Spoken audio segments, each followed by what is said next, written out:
কৌশিক, আমাদের ইউটিউব প্ল্যাটফর্মে আবার একবার স্বাগত। আজকে আমরা নিয়ে এসেছি PSC classes main special class. যারা ইউটিউব প্ল্যাটফর্ম থেকে দেখছো তাদেরকে বলবো একটু আমাদের এই চ্যানেল সাবস্ক্রাইব করে রাখো, কারণ এরকম ক্লাস কিন্তু আমরা আরো নিয়ে আসবো। এবং আমাদের ইংলিশ প্লেলিস্টে গেলে তোমরা পিএসসি ক্লাসিক, ইংলিশ গ্রামাটিক্যাল সবকিছু দেখতে পাবে। কৌশিক, ইউটিউব প্ল্যাটফর্মে ক্যান্ডিডেট কি বলবো তুমি? তো সদ্য আমাদের পিএসসি ক্লাসিক শেষ হলো জানো। তো কোশ্চেন প্যাটার্ন ছেলেদের কাছ থেকে যেটু রিভিউ আমরা পাচ্ছি, তো কোশ্চেন একটু টাফ হয়েছে। তো এখনই ভেঙে পড়ার কিছু নেই, আমাদের ডেসক্রিপটিভে মেকআপ দেওয়া যায়। তো আমাদের জানো প্রতি সপ্তাহে লাইভ ক্লাস করানো হয়, তাই আমাদের কিছুদিন অবজেক্টিভ ক্লাসটা চলতে থাকবে যেমন, তাছাড়া আমাদের ডেসক্রিপটিভ ক্লাসও করানো হবে। তোমরা ভেঙে পড়ো না এখনই। তো আজকে আমরা নিয়ে চলে এসেছি ট্রান্সলেশনের উপর ক্লাস। আগের দিন করেছিলাম রিপোর্ট রাইটিং এর উপরে ক্লাস। তো পিএসসি ক্লাসিপে তোমরা সিলেবাস আগের দিন আমি আলোচনা করেছিলাম ডেসক্রিপটিভের। তো জানো সেখানে ট্রান্সলেশন একটা ভাইটাল রোল প্লে করে, কারণ ম্যাক্সিমাম নাম্বার আগের বারের প্যাটার্ন অনুযায়ী সব থেকে বেশি থাকে ট্রান্সলেশনে 20 নাম্বার। সেটা বেঙ্গলি টু ইংলিশ ট্রান্সলেশনে 20 থাকে, English to Bengali ট্রান্সলেশনেও 20।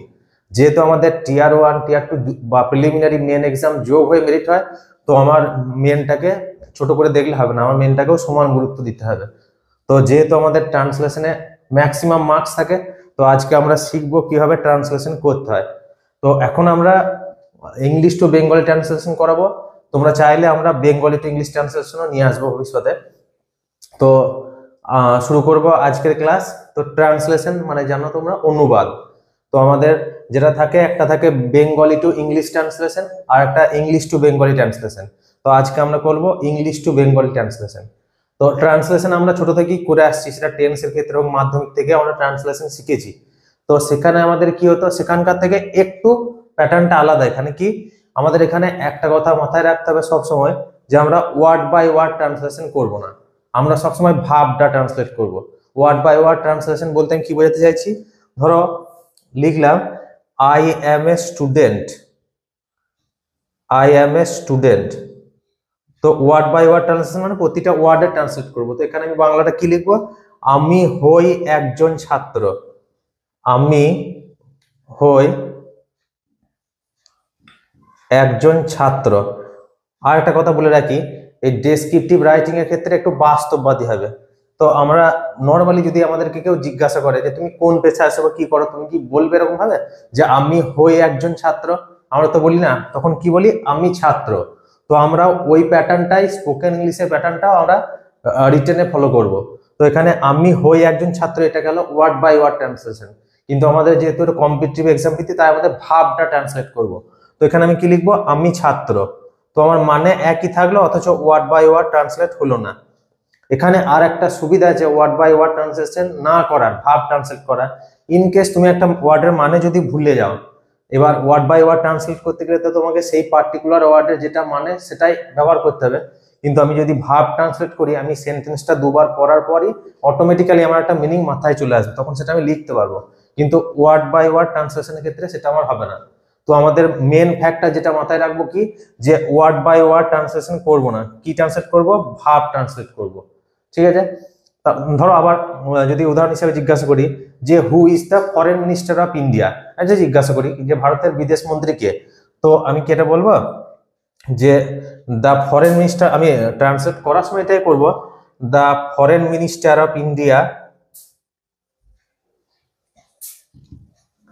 The foreign minister of India is S Jaishankar. তো আমরা এটাকে যখন ট্রান্সলেট করব, তখন আমরা কি বলবো, যে বিদেশ মন্ত্রী ভারতের হলেন এস জয়শঙ্কর, এটা কি বলবো, এটা বলবো না। তাহলে ওটা ওয়ার্ড বাই ওয়ার্ড ট্রান্সলেট হবে, প্লাস আমার শুনতেও ভালো লাগবে না। আর জেনারেলি আমরা এটা কি বলি, আমরা কি বলি যে এস জয়শঙ্কর হলেন ভারতের বিদেশ মন্ত্রী। এবার সব সময় কি বলছি, ভাব ট্রান্সলেট করবো। এবার ভাব ট্রান্সলেট করতে গিয়ে অনেক অনেক সময় কি করব, আমরা দরকার পড়লে সেন্টেন্সটার যেটা দেওয়া আছে সেটা ঘুরিয়ে লিখবো। ঘুরিয়ে বলতে আমি আসছি ট্রান্সলেশনে। তো আবারও বলছি, ওয়ার্ড বাই ওয়ার্ড ট্রান্সলেট করব না, কি করব, ভাব ট্রান্সলেট। আর আজকে আমাদের ইংলিশ টু বেঙ্গলি ট্রান্সলেশন, আমরা তোমরা চাইলে পরে আমরা বেঙ্গলি টু ইংলিশ ট্রান্সলেশনও নিয়ে আসবো। তাছাড়া ডেসক্রিপটিভে যেরকম টপিক চলতে থাকে আমাদের টপিক ওয়াইজ চলতে থাকবে। তো আমরা চলে আসি এই ট্রান্সলেট করার উপরে। তো কি আছে first line, India is a Democratic country, India is a Democratic country. তো আমি কি বললাম, ভার্ব ট্রান্সলেট করব। তো যদি আমি এইরকম ভাবে করি, ভারত হলো একটি গণতান্ত্রিক দেশ, এটা কি আমরা জেনারেলি বলি স্পোকেন ইংলিশে, ভারত গণতান্ত্রিক দেশ। তো আমরা কি ব্যবহার করি, ভারত গণতান্ত্রিক দেশ। তো এখানে ওয়ার্ড বাই ওয়ার্ড ট্রান্সলেশন না করে কি করব, ভার্ব ট্রান্সলেট। তো কি করব, এখানে ভারত হলো একটি গণতান্ত্রিক দেশ না লিখে কি লিখবো, ভারত গণতান্ত্রিক দেশ।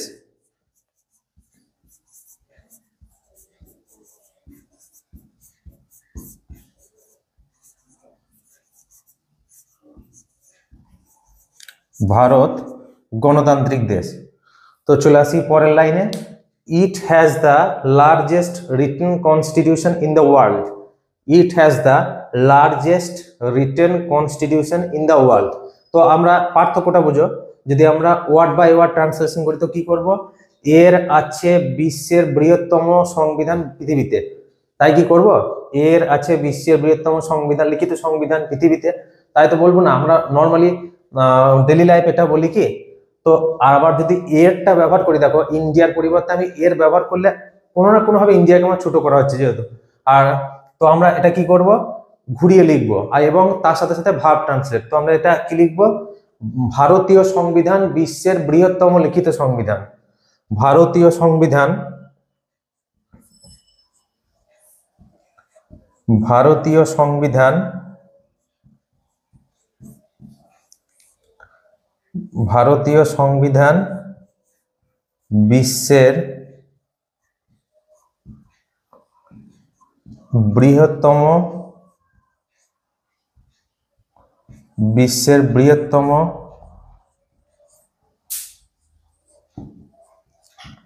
লিখিত সংবিধান। তো দেখো ভার্ব ট্রান্সলেট করার ফলে আমার কি হলো, সেন্টেন্সটা যেমন শুনতে ভালো লাগলো, প্লাস আমার ভারতীয় সংবিধান বলো দেশের প্রতি পূর্ণ সম্মান রাখা হলো। তো এখানে যদি এরটা লিখতাম তখন আমার ওয়ার্ড বাই ওয়ার্ড ট্রান্সলেশন হতো। তো এখানে এর বিশ্বের বৃহত্তম লিখিত সংবিধান, যেটা না লিখে কি লিখলাম, ভারতীয় সংবিধান হলো বিশ্বের বৃহত্তম লিখিত সংবিধান। ঠিক আছে, তো চলে আসি পরের লাইনে, ইট টুক 2 years 11 months and 18 days to make the constitution, it took 2 years 11 months and 18 days to make the constitution। তো এখানে এটা জানো তোমরা জিকে টপিকে পড়েছো যে ভারতীয় সংবিধান তৈরি করতে কত সময় লেগেছিল, 2 বছর 11 মাস 18 দিন। তো আমরা এখানে এরকম ভাবে করব না যে এটা নিয়েছিল 2 বছর 11 মাস এবং 18 দিন তৈরি করতে ভারতীয় সংবিধান, এটা কি আমাদের জেনারেলি বলি। তো আমরা কি করব, এটা এখানেও তাই কি আমরা আগেই টাইম পিরিয়ডটা আগে দিয়ে দেবো। আবার দেখো যদি ওয়ার্ড বাই ওয়ার্ড ট্রান্সলেশনের বা ভার্ব ট্রান্সলেশনের সুবিধাটা কি, ধরো এখানে মেকের জায়গায়, মেকটা তো আমাদের চেনা ওয়ার্ড, এই জায়গায় যদি ফ্রেম দিয়ে দিত, FRAME, তো ফ্রেম ওয়ার্ডটা সকলের কাছে পরিচিত নাও হতে পারে, কিন্তু যখনই আমি সেন্টেন্সটা পড়বো, কারণ আমরা যেহেতু জিকের এই টপিকটার সঙ্গে পরিচিত ভারতীয় সংবিধান তৈরির সময়ের ক্ষেত্রে, সেক্ষেত্রে আমরা এই ফ্রেম শব্দটা না জানলেও আমি বুঝতে পারতাম যেটা ভারতীয় সংবিধান তৈরির কথা বলেছে। তো আমাদের ভাব ট্রান্সলেশন করার এটা হচ্ছে সুবিধা। কিন্তু ওয়ার্ড বাই ওয়ার্ড ট্রান্সলেশন যদি করি আমরা, তাহলে দেখো ফ্রেমটা না জানলে আমি আর বাক্যের মানেটা পুরোপুরি ঠিকঠাক ভাবে আনতে পারবো না। তো সেই জন্য কি করবো, আমরা সবসময় ভাব ট্রান্সলেট করব। আর কি বললাম, ভাব ট্রান্সলেট করতে গিয়ে সেন্টেন্সের শেষ পার্টটাও কখনো কখনো আমরা আগে নিয়ে চলে আসবো। তো এখানে কি কি লিখবো, ভারতীয় সংবিধান তৈরি করতে, ভারতীয় সংবিধান, ভারতীয় সংবিধান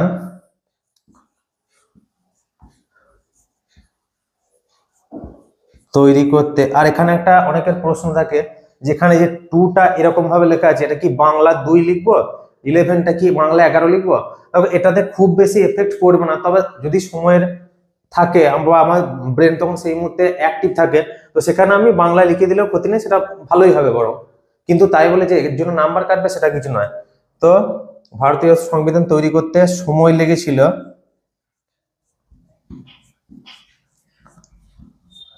ভারতীয় সংবিধান তৈরি করতে সময় লেগেছিল 2 বছর 11 মাস 18 দিন। তো it took 2 years 11 months and 18 days to make the constitution। তো ভারতীয় সংবিধান তৈরি করতে সময় লেগেছিল 2 বছর 11 মাস 18 দিন। তো তারপরের লাইনে চলে আসবো, it was adopted on 26th November 1949। প্রত্যেকটা ডেটাই আমাদের চেনা।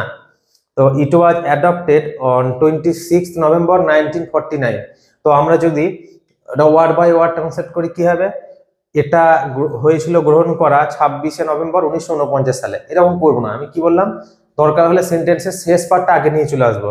তো এখানে কি করব, 26শে নভেম্বর 1949 সালে, 26শে নভেম্বর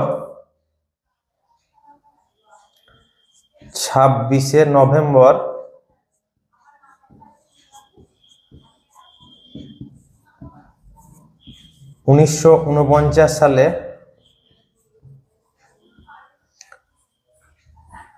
ভারতীয় সংবিধান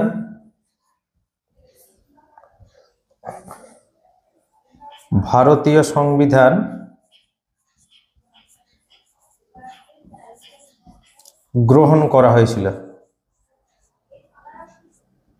বা গৃহীত হয়েছিল।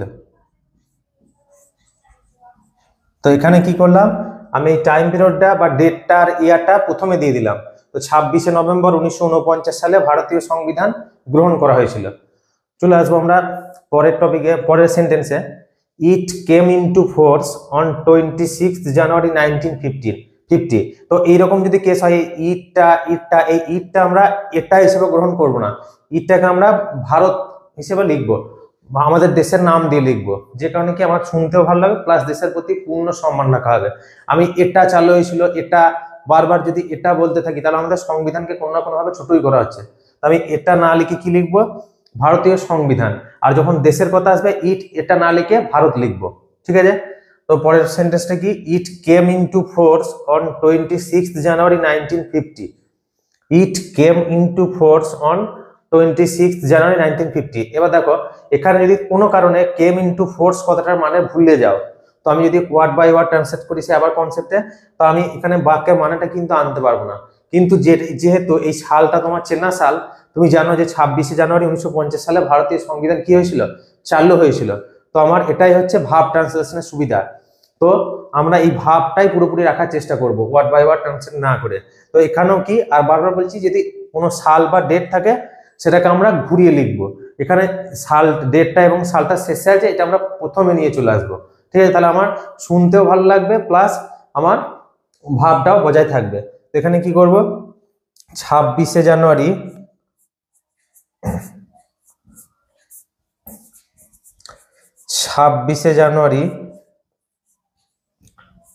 1950 সালে, 26শে জানুয়ারি 1950 সালে কি ভারতীয় সংবিধান কি হয়েছিল, ভারতীয় সংবিধান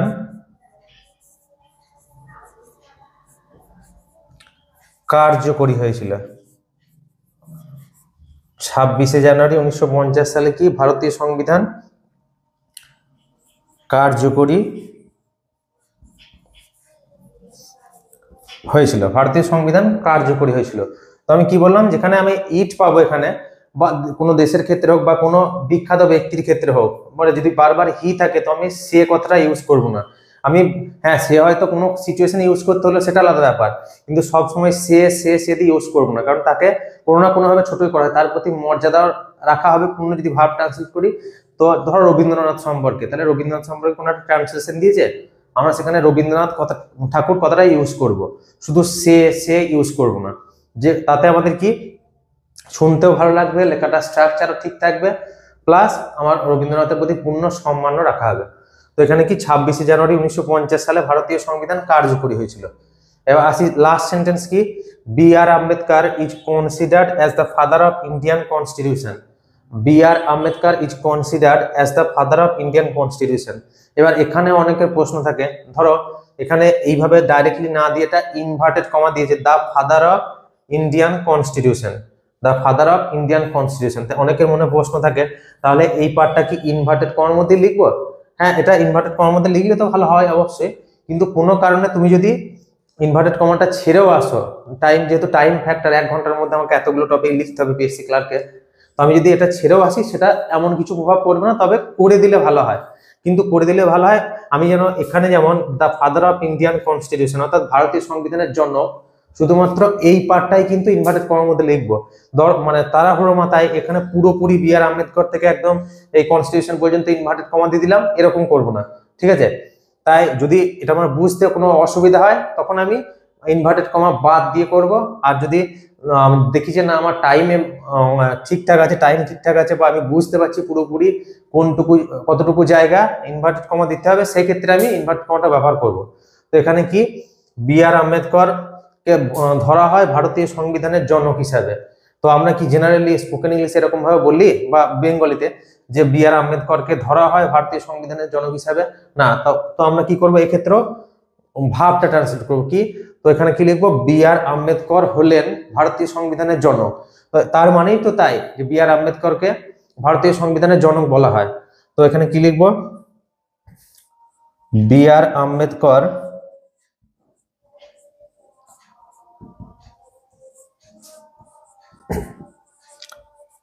বি আর আম্বেদকর হলেন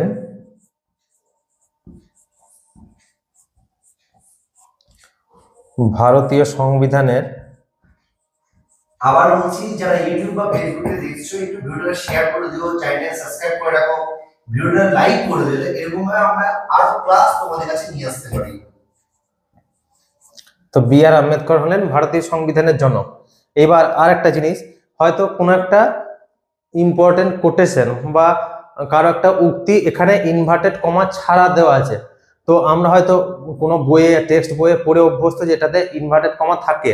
এখানে যদি ইনভার্টেড কমাটা না থাকে তো আমি নিজে থেকে ইনভার্টেড কমা ব্যবহার করতে যাব না, ঠিক আছে? তো এখানে যদি দেওয়া না থাকে তাহলে আমি নিজে থেকে সে যত পরিচিত লাইনই হোক আমি ইনভার্টেড কমা ব্যবহার করতে যাব না। তো আমরা পুরো ট্রান্সলেশনটা আর একবার পড়ি। তো India is a Democratic country, তো এটা কি ভারত গণতান্ত্রিক দেশ, ভারত হয় একটি গণতান্ত্রিক দেশ, এরকম ভাবে লিখবো না, কি লিখবো, ভারত গণতান্ত্রিক দেশ। It has the largest written constitution in the world, এর আছে বিশ্বের বৃহত্তম লিখিত সংবিধান, এরকম নয়। তাহলে কি ভারতীয় সংবিধান বিশ্বের বৃহত্তম লিখিত সংবিধান, তার মানেই তো তাই যে ভারতের কাছে বিশ্বের বৃহত্তম লিখিত সংবিধান আছে। তারপরটা কি, it took 2 years 11 months and 18 days to make or frame the constitution, তো ভারতীয় সংবিধান তৈরি করতে 2 বছর 11 মাস 18 দিন সময় লেগেছিল, বা 2 বছর 11 মাস 18 দিনে ভারতীয় সংবিধান রচনা শেষ হয়েছিল, এটাও লিখতে পারো তোমরা।